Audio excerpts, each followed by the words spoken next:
तो फाइनली मंडी पहुंच चुके हैं, आईएसबीटी मंडी। उसके जस्ट बैक गलती से मत आना, गलती से मत आना अगर आप पराशर लेके आने की सोच रहे हो बिना वहां से जो एक लोकल बस जाती है आपको पराशर लेके और लेके जाती है, वो सुबह 8 बजे निकल जाती है। सांस चाह चढ़ गया मुझे, फिर से उड़ चला ऐसा गाना मेरे दिमाग। तो इस जगह का इतिहास कुछ ऐसा है, महाभारत काल समय की बात है। तो उन्होंने यहाँ पे तपस्या की, लेकिन ना बहुत ही इंपॉर्टेंट मैसेज लिखा है जो कि आई थिंक हम सबको समझना चाहिए। I love Parashar. आपको ना फिर इंसान का वक्त आता है ना, उसे सब कुछ आता है। इतना जबरदस्त ट्रैफिक जाम था कि hello guys, welcome back to our YouTube channel.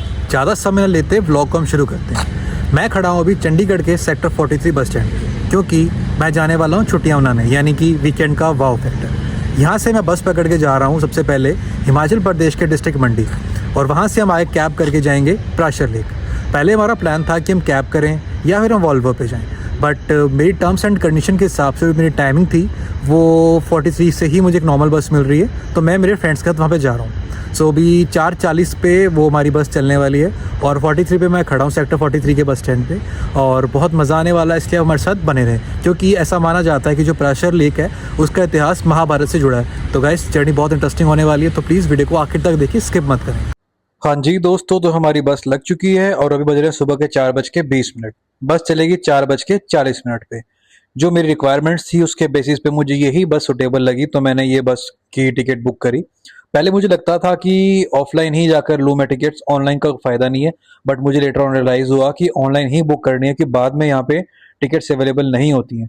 अब मैं आपको थोड़ा जूम करके दिखाता हूँ, जिन लोगों ने ऑनलाइन टिकट बुक नहीं की तो ऑफलाइन के लिए उन्हें कितना वेट करना पड़ा। ये देखो, आप देख रहे हो ऑलरेडी भीड़ हो रखी है कि जैसे तैसे करके एक आधी सीट मिल जाए, पर ऐसा होता है कि ऑफलाइन सीट्स मिलनी बहुत डिफिकल्ट होती है ऑन द स्पॉट। तो आप ऑनलाइन बुक करके आए तो वो सुटेबल आपके लिए सबसे ज़्यादा रहेगा। अब ऐसे केस में दो तरह के लोग होते हैं। पहले जिनको ट्रैवलिंग का शौक होता है, तो उनको जो चीज़ मिले, वो जैसा भी कन्वेंस मिले, वो ट्रैवल करने के लिए तैयार रहते हैं। और कुछ होते हैं बहुत ज़्यादा सॉफ्ट टाइप के लोग, जिनको लगता है कि वो बिना वॉल्वो और बड़ी गाड़ी के बिना कहीं सफ़र नहीं कर सकते हैं, तो वो ऐसी बसेस को देख के गंदा सा मुंह बनाते हैं। तो प्लीज़ ऐसे लोगों को यही कहना चाहेंगे, थोड़ा माइंडसेट बदलें। अगर ट्रैवलिंग का शौक है तो जैसी चीज़ मिलती है आप एंजॉय करें, क्योंकि ट्रैवल की जो वाइब होती है आपका माइंडसेट पूरा चेंज कर देती है। तो रास्ते में बस अभी रुकी है कहीं पे खाना खाने, ब्रेकफास्ट ब्रेक के लिए। कहाँ रुकी है वो मुझे पता नहीं, लेकिन व्यू बहुत अच्छा है, ये आप देख सकते हो। मज़ा आ रहा है यार, क्योंकि अगर आप ट्रैवलिंग करते हो तो उस जगह की वाइब बहुत इंपॉर्टेंट होती है, और वाइब के लिए इंसान कहाँ कहाँ नहीं जाता। खैर, अब ब्रेकफास्ट का टाइम है तो फटाफट ब्रेकफास्ट करते हैं कि 15 मिनट का ब्रेक है। फाइनली हम आईएसबीटी मंडी के पास पहुंच चुके हैं। यहाँ से हमारी बस अंदर की ओर जा रही है, बस स्टैंड की ओर। बहुत प्यारा नज़ारा है। हाँ जी, तो फाइनली मंडी पहुंच चुके हैं, आईएसबीटी मंडी। उसके जस्ट बैक साइड में ऐसा कुछ नज़ारा पहाड़ों का। अब यहाँ से हम जाने वाले हैं पराशर लेक। किसी ने बताया कि इसी बस स्टैंड पे ही इसके जस्ट पास में हमें बस मिलेगी पराशर लेक की, जो शायद पराशर लेक जाती है या उसके आसपास किसी विलेज में उतारती है, तो ये हमें पता नहीं है। तो ये हम सोच रहे हैं कि हम 4 जने हैं, तो क्या कैब ही की जाए, जैसा मैंने वीडियो के स्टार्टिंग में बताया था। तो अब बाहर निकलते हैं यहाँ से और डिसाइड करते हैं कि हम कैब पे जाते हैं, बस पे जाते हैं। जहाँ जाएंगे आपको साथ ले जाएंगे, इसलिए मेरे साथ बने रहेंगे। गलती से मत आना, गलती से मत आना अगर आप पराशर लेके आने की सोच रहे हो बिना प्लानिंग के। हमने वही किया और हम सोच रहे हैं कि अब क्या किया जाए। खैर, अब सोल्यूशन तो मिल गया है। सबसे पहले हम पराशर लेक के लिए मंडी पहुंचे, जैसा मैंने बताया कि हम मंडी पहुंच चुके हैं। वहां से जो एक लोकल बस जाती है जो आपको पराशर लेक की ओर लेके जाती है, वो सुबह 8 बजे निकल जाती है, और दोपहर में वहां से वापस 2 बजे आती है। तो आप ये चीज को बहुत ध्यान से समझिए। अगर आप पराशर लेक जाना चाहते हो बाय रोडवेज, तो आप 8 बजे बस से बैठे और दोपहर 2 बजे वापस आ सकते हैं। और अगर अब आपने वो बस मिस कर दी तो भाई फिर तो आपकी बैंड बच जाएगी, जैसे हमारी बजने वाली थी पर बच गए। क्योंकि उसके अलावा बस जाती है कटोला, एक नाम जगह है कटोला। तो कटोला से भी आपको आगे बस लेनी पड़ती है लोकल। उसके बाद आपको वैसे कैब करनी पड़ती है। तो ये कैब बस के खेल में आपका दिन निकल जाएगा। इससे बढ़िया कि आप बाहर आओ, कैब लो, भैया आपको मिल जाएंगे वहाँ पे। तो ऐसे का आपको भैया हेल्प कर देंगे। वहाँ पे जब कोई आता है मैं नंबर डाल दूंगा भैया का। और आप जहाँ चाहते हो पराशर लेक, जैसे हमने पूरी कैब की है, हमने ऑलमोस्ट 250 में बुक की है, जो मतलब लेके भी जा रहे हैं फिर वापस भी छोड़ेंगे। भैया तो आप थोड़ा बताओगे पराशर लेक के बारे में, कैसी जगह अच्छा है वहाँ पे जाना? अच्छा है भाई जी। भैया तो बहुत शॉर्टकट में अच्छा है भाई जी, बोले खत्म कर दी बात। खैर कोई बात नहीं, अच्छी जगह है। तो चलते हैं आगे और हमारे साथ बने रहें। यहाँ का रास्ता थोड़ा उबड़ खाबड़ है, क्योंकि ऑब्वियसली बात है पराशर लेक आपको यहाँ नीचे तो मिलनी नहीं मंडी से। लगभग 2600 फीट की ऊंचाई पे स्थित है ये पराशर लेक। और मजा आ रहा है यार। अब थोड़ा कंफर्टेबल फील हो रहा है, जर्नी स्टार्ट हो गई है ना, तो आगे चलते हैं और मजा बढ़ता रहेगा। आज का दिन हमारा प्लान वैसे यही है, पराशर लेक में ही हमने एंजॉय करना है। वापस आएंगे और यहाँ पे हम होटल स्टे करेंगे, और कल का दिन जो होगा वो हम कल की ब्लॉग में बात करेंगे। आज का फोकस सिर्फ पराशर लेक, तो हमारे साथ बने रहे और आनंद उठाते रहे इस बहुत खूबसूरत नज़ारे का। अक्सर लोग कहते हैं कि पहाड़ियों में शांति मिलती है, सुकून मिलता है, और शांति सुकून के लिए इंसान कहाँ से कहाँ नहीं पहुंच जाता है। तो हम भी खैर इसी शांति और सुकून की तलाश में पहाड़ी की ओर चलते हैं और जाके आनंद उठाते हैं इस शांत वातावरण का।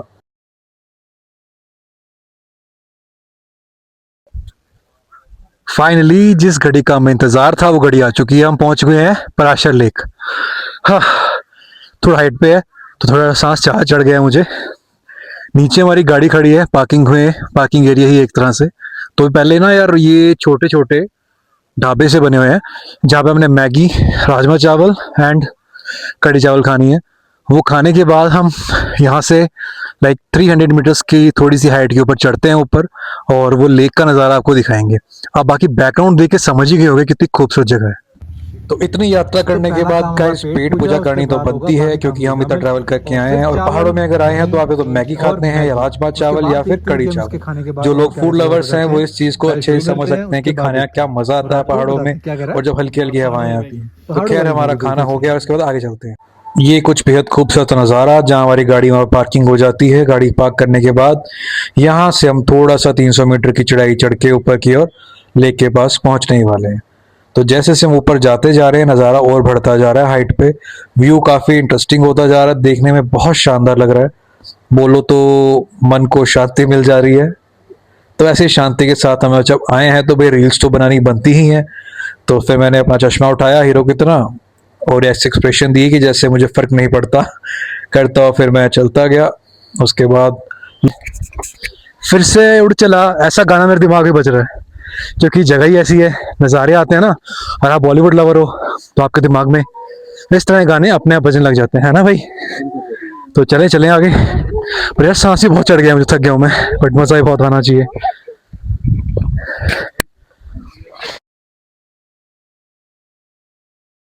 तो इस जगह का इतिहास कुछ ऐसा है कि इस जगह का नाम पड़ा है महर्षि पराशर जी। महाभारत काल समय की बात है, तो उन्होंने यहाँ पे तपस्या की थी, कुछ लोग ऐसा भी कहते हैं। और कुछ लोग का मानना ये है कि पांडु पुत्र भीम जो थे, आपने सुना ही होगा, पांडव भीम जो पांडव थे, वो लोग एक बार महाभारत का युद्ध खत्म होने के बाद यहाँ से क्रॉस कर रहे थे। तो उनको क्या हुआ कि इस जगह पे उन्होंने अपनी एल्बो या नी से एक जगह पे बड़ी जोर से प्रहार किया। जैसे उन्हें प्रहार किया तो ये पूरा लेक बन गया। ऐसा कहा जाता है कि ये उनके मारने से ही ये लेक बना है।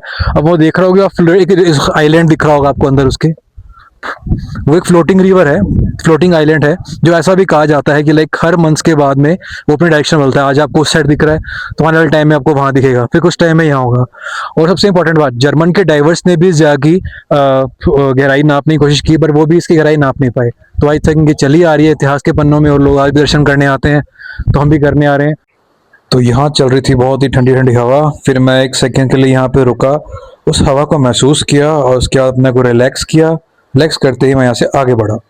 लेकिन ना बहुत ही इंपॉर्टेंट मैसेज लिखा है, जो कि आई थिंक हम सबको समझना चाहिए। मुझे पहले समझ नहीं आ रहा था क्योंकि मैं बहुत मजे के मूड में था, बट अब मुझे समझ आ रहा है, मैं बताना चाहूंगा। तो ये कहना चाहते हैं, आप कहाँ हो जरा जान लो, और मान लो आप भाग्य से तीर्थ में हो। पर्यटक स्थल पर नहीं, तीर्थ को तीर्थ रहने दो। पर्यटक स्थल बनाओ ना, तीर्थ मौज के लिए नहीं, आत्म कल्याण के लिए है। तीर्थ सैर सपाटे से अधिक परमार्थ साधन को है।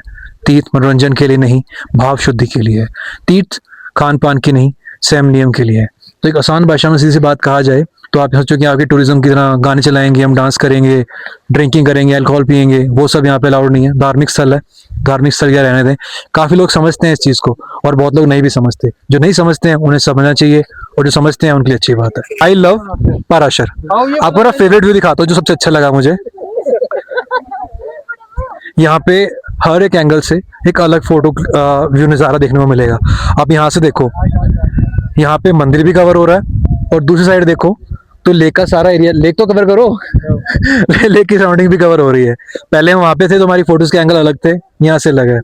तो खैर ये तो रहा वीडियोग्राफी की बात। शांति की तलाश के लिए हम कहाँ कहाँ भटकते हैं। हमें इधर जाना होता है, उधर जाना होता है। कोई कहता है कि बस आज मैं इतना पैसा कमा लूँ, उसके बाद मैं घूमने जाऊँगा, फिर मैं ये कर लूँ, फिर मैं वो कर लूँगा, ऐसा करने से मुझे सुकून मिलेगा। तो भाई सुकून कहीं और नहीं मिलता। सुकून, पहला सुकून हमारे अपने अंदर होता है।